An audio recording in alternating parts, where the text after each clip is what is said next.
You're listening to an Airwave Media podcast.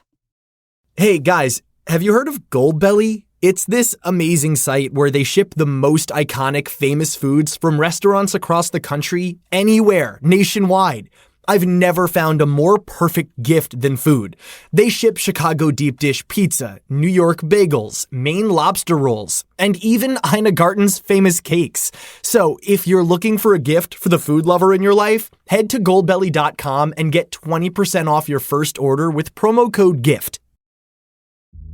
Build a routine with Ollie that supports your wellness needs, like getting your daily vitamins and minerals with Ollie's multi-gummies, or keeping your mood upbeat with all the vitamin D in Hello Happy. Give your gut health some support with probiotics, and wake up feeling refreshed after taking Ollie Sleep. Do wellness on your terms. Find Ollie at a Walmart or Target near you, or at ollie.com. These statements have not been evaluated by the Food and Drug Administration. This product is not intended to diagnose, treat, cure, or prevent any disease. Only 4 NFL franchises have never played in a Super Bowl. Can you name them? This question and more on today's episode of Triviality Mini.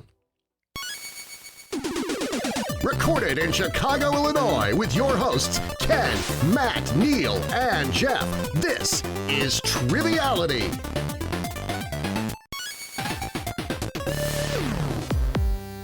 Hello and welcome to Triviality Mini, a 10-question quiz to make you the cream of the crop at Trivia Night. My name is Neal. I'll be in the host's seat for today's game. As always, this quiz is brought to you by our amazing patrons who make all of our bonus content possible. If you'd like to help support our show and help us continue to grow to 1,000 patrons, you can go to patreon.com/trivialitypodcast. For as little as $1 a month, you'll get all our main feed episodes ad-free, and for as little as $5 a month, you can get over 60 hours of bonus content, as well as weekly bonuses written by all of us. Once again, that is patreon.com/trivialitypodcast. And now it's going to be time for this week's questions, which are all around the Super Bowl, in honor of Super Bowl 59 coming up. Question 1. What recent Hall of Fame inductee and former Miami Hurricane ran back the opening kickoff for a touchdown at Super Bowl 41? Unfortunately, it wasn't enough as the other team had the Sheriff as their quarterback. Again, what player ran back the opening kickoff at Super Bowl 41? Question 2. 1992 Super Bowl halftime show featured non-football athletes in the performance, the only time in history, as they performed alongside Gloria Estefan and others in a winter-themed extravaganza. What sport was featured by these athletes during this halftime performance? Again, we're looking for the sport performed. Number 3. Super Bowl commercials cost quite a penny, with 2025 having a price tag of $8 million for 30 seconds. The first 30-second ad in 1967 cost $37,500 in comparison. But in what year did 30-second ads cross the $1 million price tag? Hint, this was the year Best Picture winner Braveheart was released. This was the year the Million Man March in Washington, D.C. took place. Or it is the jersey number of edge rusher Myles Garrett. What year are we looking for? Number 4. What 4-time Super Bowl champion and 3-time Super Bowl MVP was the basis for the last name of an iconic character played by Al Pacino, who loved greeting people with his diminutive acquaintance? Again, we are looking for the famous NFL player. Number 5. Since Super Bowl I in 1967, only 2 sports cities can say that both their NFL team and their NHL team won a championship in the same calendar year. Can you name one of them? Again, we are looking for one of 2 sports cities to accomplish this feat in a calendar year. Number 6. The last time a running back won Super Bowl MVP was this player, out of the University of Georgia, who ended his career as a 2-time Super Bowl winner. The other MVP for his championship went to his Hall of Fame quarterback who turned into an executive. Who is this running back? Number 7. What confectionery brand got Betty White and Abe Vigoda to appear in their 2010 Super Bowl commercial that saw them playing a muddy game of pickup football? Again, what brand was behind this ad? Number 8. The design of the NFL's Lombardi Trophy was originally sketched on a napkin by the vice president of what iconic Fifth Avenue luxury brand that has produced the trophy since 1967? What is the name of that brand? Number 9. This year's big game, Super Bowl 59, takes place in New Orleans, Louisiana, which makes the Big Easy tied with what other city for hosting the most Super Bowls with 11 total? Hint, look no further than track 8 on Will Smith's classic album, Big Willie Style. What is this city? Number 10.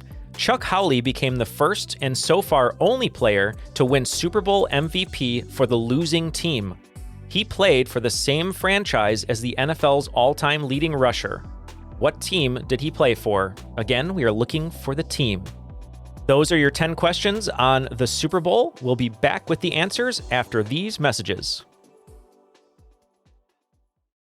While Jeff may be the science guy on our show, I'm always looking for new ways to learn about the truly mind-bending ways science is shaping our world. And that's why I'm excited to tell you about today's sponsor, Curiosity Weekly, a podcast from Discovery.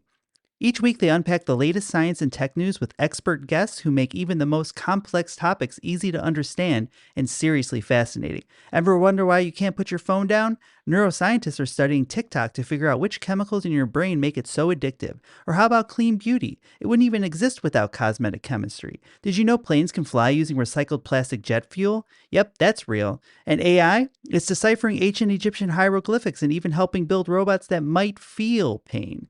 Here's why I love Curiosity Weekly. They make science relatable, showing how it shapes our everyday lives. From the fermentation process behind your favorite beer to the neural networks powering your GPS, this show connects the dots between science, tech, and your world. So what are you curious about? Find out on Curiosity Weekly. Listen now wherever you get your podcasts. Hey guys, Matt here. And if you're listening to this show, then I know that you are a huge fan of trivia or obscure 90s references that appeal to only me. And if you're here for trivia, then do I have the website for you, today's sponsor, BP Trivia. As a huge sports fan, one of the things that I love about BP Trivia is that it tracks your stats as you take the quizzes so you compete against your friends or even your own personal high score. And for those looking for some competition, their flagship trivia league, the Championship Series, is daily fun. Compete against players of your skill level, earn achievements based on your performance, and see how high you can rank up before the season ends. Their promotion relegation system makes sure you're always competing at your skill level, whether it be absolute beginners, pub trivia enthusiasts, or if you're skilled enough, you'll end up competing head-to-head with some of the world's best quizzers. Questions are handwritten and scored daily by award-winning writers. And you can get a month free right now by using our link. Visit bptrivia.com/triviality for a free month of BP+, which includes entry into the Championship Series, our flagship daily trivia league. The 2025 Championship Series season begins on January 6, 2025. Enroll now to secure your spot. That's bptrivia.com/triviality.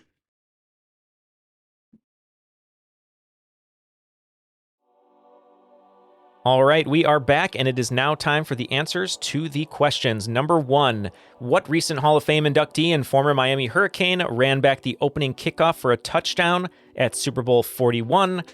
That would be Chicago Bears player Devin Hester, whose exploits did not help the team win because the other team had Peyton Manning, nicknamed the Sheriff.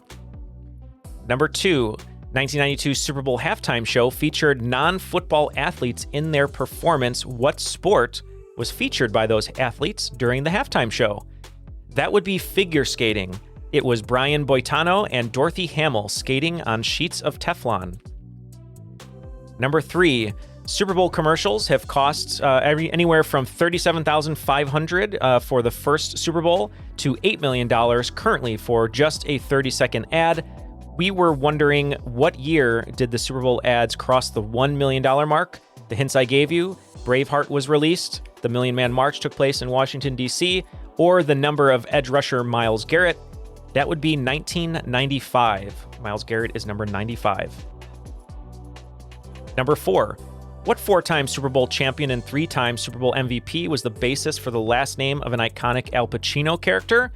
Well, thanks to writer Oliver Stone, that would be Joe Montana, who turned into Tony Montana, the lead character from Scarface. Number 5, since Super Bowl I in 1967, only 2 sports cities can say that both their NFL team and NHL team won a championship in the same calendar year. You just had to name one of those cities. Who are they? In 2009, the Pittsburgh Steelers and Pittsburgh Penguins did it. And in 2021, the Tampa Bay Buccaneers and Tampa Bay Lightning did it. And just a little extra trivia here, prior to the Super Bowl era, in 1952, the Lions and Red Wings of Detroit did it. Number 6. The last time a running back won Super Bowl MVP was this player out of the University of Georgia, who ended his career as a 2-time Super Bowl winner. Who was it? That would be Terrell Davis of the Denver Broncos. His teammate that won MVP the other championship was, of course, Hall of Fame quarterback John Elway. Number 7, we were looking for what brand got Betty White and Abe Vigoda to play a muddy game of pickup football. That would be Snickers. Snickers. Number 8, the design of the NFL's Lombardi Trophy is thanks to what iconic Fifth Avenue luxury brand that has produced the trophy since 1967? If I would have said the brand's color is Robin's Egg Blue, would that have helped? That is, of course, Tiffany & Company, based in New York. Number 9, this year's big game, Super Bowl 59, takes place in New Orleans, which ties New Orleans with what city for hosting the most Super Bowls with 11? I gave you the hint of track 8 on Will Smith's album Big Willie Style. What is this city? That would be Miami. And number 10, Chuck Howley became the first and so far only player to win Super Bowl MVP for the losing team. What team did he play for? The same team as the NFL's all-time leading rusher Emmitt Smith. That would be the Dallas Cowboys. And for your teaser question, only 4 NFL franchises have never played in a Super Bowl. We asked you to name them all. They would be the Houston Texans, Cleveland Browns, Jacksonville Jaguars, and Detroit Lions. Those are all the questions today revolving around the Super Bowl. We hope that you enjoy your own Super Bowl festivities, have some good food, some good friends, and some fun commercials, and hopefully an entertaining game. Thank you for playing along with today's quiz. We encourage you to rate and review the podcast on all your favorite podcast apps. Follow us on social media at TrivialityPod. And as we said before, we couldn't do any of this without the help of our patrons. So if you'd like to join them, you can go to patreon.com/TrivialityPodcast. That'll do it for this week's episode of Triviality Mini. Tune in next time for a brand new set of 10 questions in 10 minutes. See you next time. What does Sputnik have to do with student loans? How did a set of trembling hands end the Soviet Union? How did inflation kill moon bases? And how did a former president decide to run for a second non-consecutive term? These are among the topics we deal with on the My History Can Beat Up Your Politics podcast. We tell stories of history that relate to today's news events. Give a listen. My History Can Beat Up Your Politics wherever you get podcasts.